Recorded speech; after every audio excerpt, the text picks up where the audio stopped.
முதல் 6 மாதத்துல எத்தனை இக்கட்டு வந்த போதிலும் கர்த்தர் விடுதலையாக்கினா. ஆண்டவர் சொன்னா, ஆரோட நிறுத்திட மாட்டேன், இந்த 7வது மாதத்திலும் எந்த பொல்லாப்பும் உன்னையும் உன் குடும்பத்தையும் தொடாது என்று கர்த்தர் வாக்குத்தத்தம் பண்ணுகிறார். எத்தனை பேர் இந்த வார்த்தையை நம்புறீங்க?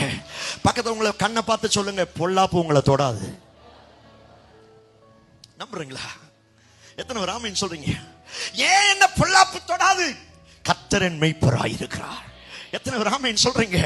ஏன் அதால என்ன டச் பண்ண முடியாது, ஏன் அதால என்ன தொட முடியாதுன்னா, நான் ஆராதிக்கிற கர்த்தர் எனக்கு மேய்ப்பராய் இருக்கிறபடினா அவ்வளவு சீக்கிரம் அது என்னை தொடாது.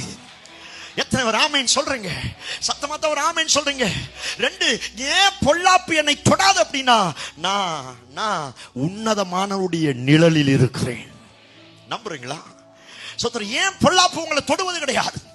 ஏன் சோதரம் சத்துருடைய கிரியைகள் உங்களை தொடுவது கிடையாது? நீங்க இன்னொருத்தருடைய நிழலிலே அல்ல, உன்னதமானவருடைய நிழலில் இருக்கிறபடினால் அவ்வளவு சீக்கிரத்துல பொல்லாப்பு உங்களை தொடாது. எத்தனை பேர் ஆமென் சொல்றீங்க? 3, ஏன் பொல்லாப்பு என்னை தொடாது?